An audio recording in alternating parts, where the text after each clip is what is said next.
പന്തുരുളുന്നത് അമേരിക്കയിലും ജർമ്മനിയിലുമൊക്കെയാണ്. പക്ഷേ മലയാളികൾക്ക് അർജന്റീനയും ബ്രസീലും പോർച്ചുഗലുമെല്ലാം സ്വന്തം ടീമുകളെ പോലെ തന്നെയാണ്. എംബാപ്പയും മെസ്സിയും ക്രിസ്ത്യാനോയും എല്ലാം അവർക്ക് സ്വന്തം നാട്ടുകാരെ പോലെ തന്നെയാണ്. ഇക്കുറി നമ്മളോടൊപ്പം ചേരുന്നത് ചെലവൂരിൽ നിന്നുള്ള ബ്ലാക്ക് ആൻഡ് വൈറ്റ് ക്ലബിലെ അംഗങ്ങളാണ്. ഓക്കെ, നിലവിൽ 2024 9 കോപ്പ അമേരിക്ക 5 വേൾഡ് കപ്പ് അടിച്ച രാജ്യമാണ് ഈ ബ്രസീൽ വരുന്നത്. നമ്മൾ ഈ ക്ലബ്ബ് പറഞ്ഞാൽ നമ്മളെ ഈ Chelavur Denmark, Spain, Belgium, Argentina, Portugal ഒരുവിധം എല്ലാ ക്ലബിനും ഫാൻസ് ഉള്ള ഒരു സ്ഥലമാണ്. ഇന്നിപ്പോൾ രാവിലെ കോസ്റ്റാറിക്കനോടുള്ള മത്സരം കണ്ടപ്പം തന്നെ നിങ്ങൾ കണ്ടില്ലേ, ഒരു ബ്രസീലുകാർ പോലും നാട്ടിലിറങ്ങില്ല. ഗ്രൂപ്പിൽ ഓരോ സ്റ്റിക്കർ ഇട്ട് പോകാന്നല്ലാണ്ട് ഇത്രയാളിടയിൽ ഒരു ബ്രസീലുകാരെ മാത്രമേ ഇവിടെ ഉള്ളൂ. അതൊന്ന് എന്താണെന്നുള്ളത് മൂപ്പരോടെ നിങ്ങൾ ചോദിക്കും. നിങ്ങൾക്ക് വെറുതെ അറിയാം, ഞങ്ങൾ ആരാധകരൊക്കെ വിദേശത്തായതുകൊണ്ടാണ് ഞങ്ങൾ യാതൊരു പ്രതാപത്തിനും ഒരു കുറവ് വന്നിട്ടില്ല. ഞങ്ങൾ എന്താ പറയുക, എന്നും കിരീടം വെച്ച രാജാക്കന്മാരായ ഞങ്ങൾ തന്നെയാണ്. അതാണ് നിന്നോട്ടങ്ങൾ. ഇപ്പൊ തൽക്കാലം എന്താ പറയുക, ചെറിയ എന്താ പറയുക, കഴിഞ്ഞ 2 വേൾഡ് കപ്പും മറ്റൊക്കെ നിങ്ങൾ കപ്പടിച്ച് വെച്ചിട്ട് കോപ്പയും ഒറ്റ ഇതൊക്കെ അടിച്ചാൽ കുറച്ച് അഴിമതിയൊക്കെ നടന്നിട്ടുണ്ട്. നമുക്കറിയാം ഖത്തറിലൊക്കെ നിങ്ങൾ എന്തൊക്കെ നടത്തിയെന്നുള്ളത് നമുക്കറിയാം. നിങ്ങള് ഫിഫനൊക്കെ കൂട്ടുപിടിച്ച് നിങ്ങൾ നടത്തിയ പരിപാടി ഉണ്ട്. അതൊന്നും നിങ്ങൾ ഇതിലേക്ക് വെച്ച് വെക്കണ്ട. ഞങ്ങൾ എന്നും കീഴച്ച രാജാക്കന്മാരല്ല, സംശയമില്ല. യൂറോ കപ്പിനാണോ കോപ്പ അമേരിക്കക്കാണോ ആവേശം, അല്ലെങ്കിൽ കൂടുതൽ ആളുകൾ കളി കാണുന്നത് എങ്ങനെയാണ്? ഇപ്പോൾ കോപ്പ പ്രത്യേകിച്ചും ടി വിയിൽ ഇക്കുറി ടെലികാസ്റ്റ് ഇല്ല. അപ്പോൾ അതൊക്കെ എങ്ങനെയാണ്, അതിൻ്റെ ഒരു ആവേശത്തെ ബാധിക്കുന്നുണ്ടോ? നമ്മൾ ഫുട്ബോളിനെ സ്നേഹിക്കുന്ന ആൾക്കാരാണ്. നമുക്ക് പിന്നെ കോപ്പ അമേരിക്ക അല്ലെങ്കിൽ യൂറോ കപ്പ് എന്നുള്ള ഒരു വിവേചനം നമുക്ക് അവിടെ ഇല്ല. പിന്നെ നിലവാരമുള്ള മത്സരങ്ങളാണ്, അല്ലെങ്കിൽ പിന്നെ ക്യാമറൻ്റെ ക്ലാരിറ്റി കുറവ്, അങ്ങനെ പല രീതിയിൽ ആൾക്കാർ കോപ്പ അമേരിക്കനെ ഒരു രീതിയിലും പിന്നെ യൂറോ കപ്പിനെ വേറെ രീതിയിലും കാണുന്നുണ്ട്. പക്ഷെ നമ്മളെ സംബന്ധിച്ചോളം നമ്മൾ ഫുട്ബോളിനെ സ്നേഹിക്കുന്ന ആൾക്കാരാണ്. അത് നമ്മൾ പിന്നെ ഏത് സമയത്തും ഏത് അർദ്ധരാത്രിയിലും നമ്മളതിന് ഉറക്കമൊഴിച്ചിരുന്ന് കാണുന്ന ആൾക്കാരാണ്.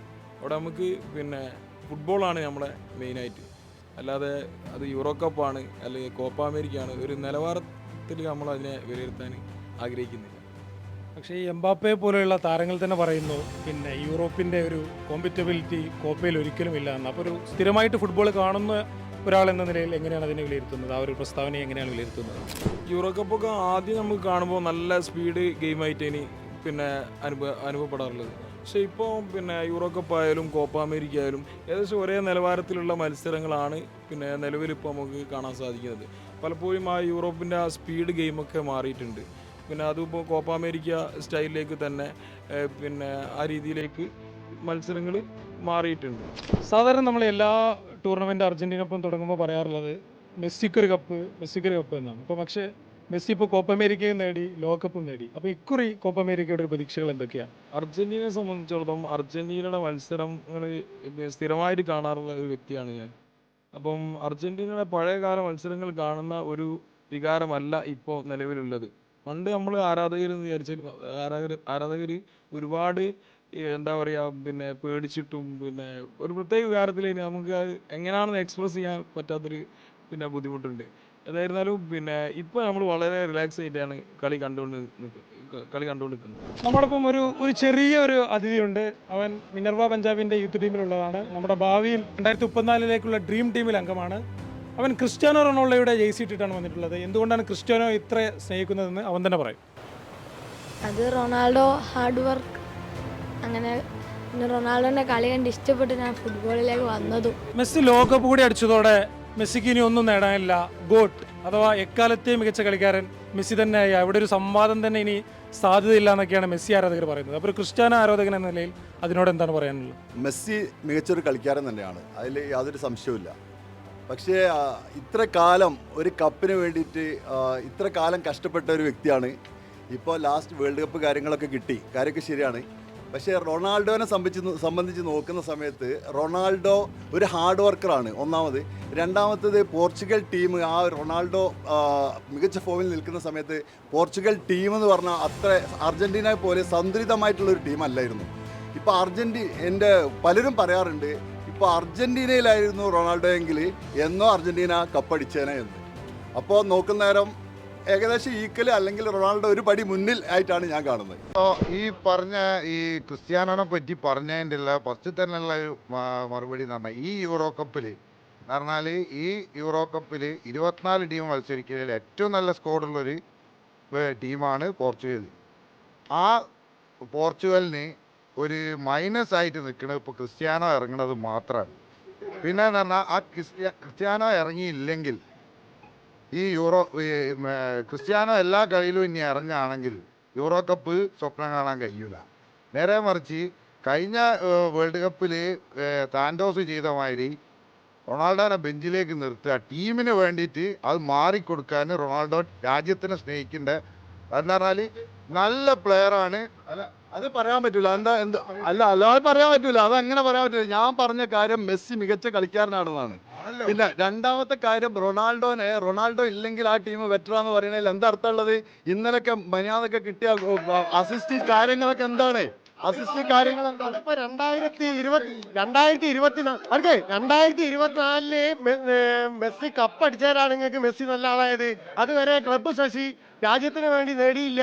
അങ്ങനത്തെ കഥകൾ പറയട്ടെ, അത് നിങ്ങൾ പറയരുത്. അങ്ങനെ നിങ്ങൾ പറഞ്ഞിട്ടാണ് എന്താക്കിയത് ഇതുവരെ നടത്തിയത്. പക്ഷെ 2024 നമ്മൾ കപ്പ് വന്നിട്ടോടുകൂടി ഒരു ഒറ്റെണ്ണത്തിന് നിങ്ങളിവിടെ ആരെയും കാണാനില്ല.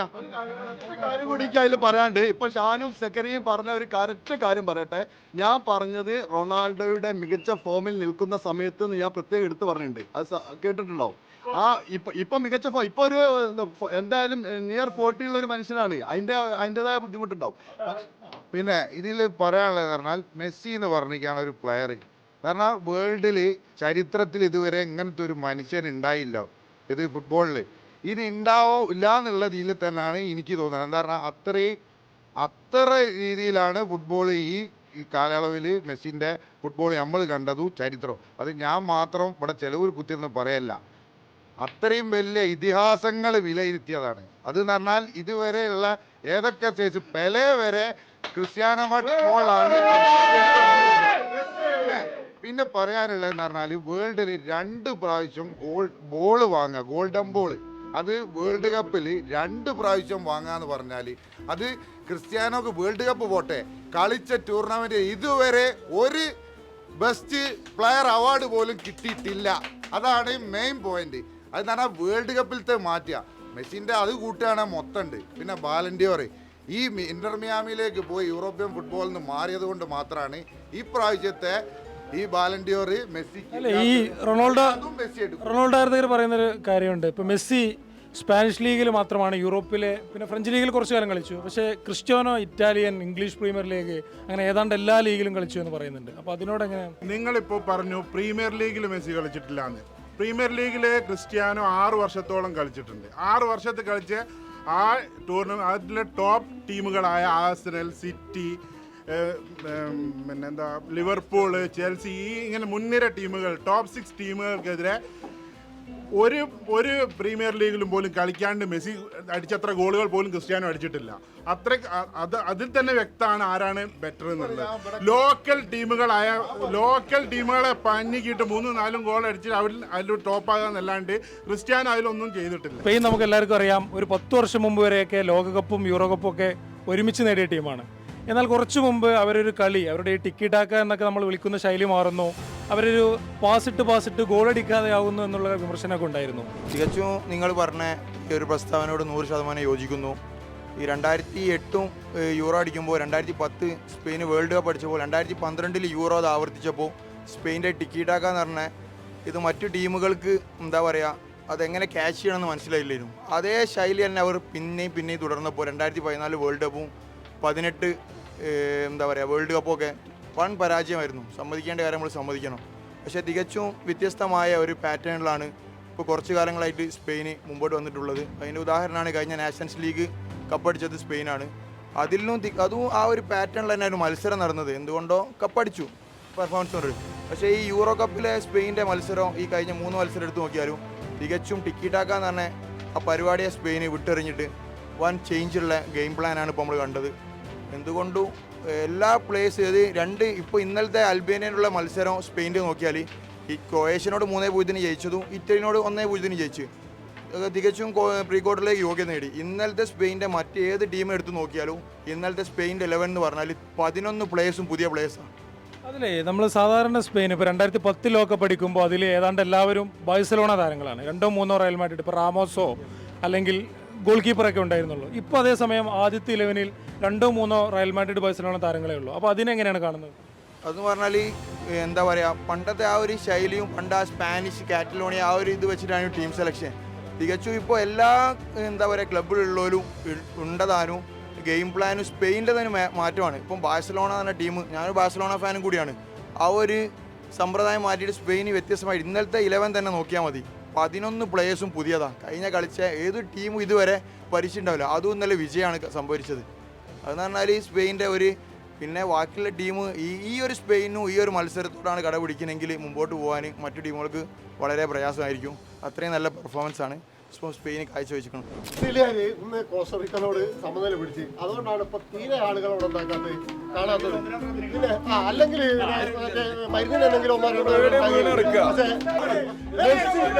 മെസ്സി ഇല്ലെങ്കിൽ അർജന്റീന ഇല്ല എനിക്ക് പറഞ്ഞിരുന്നു.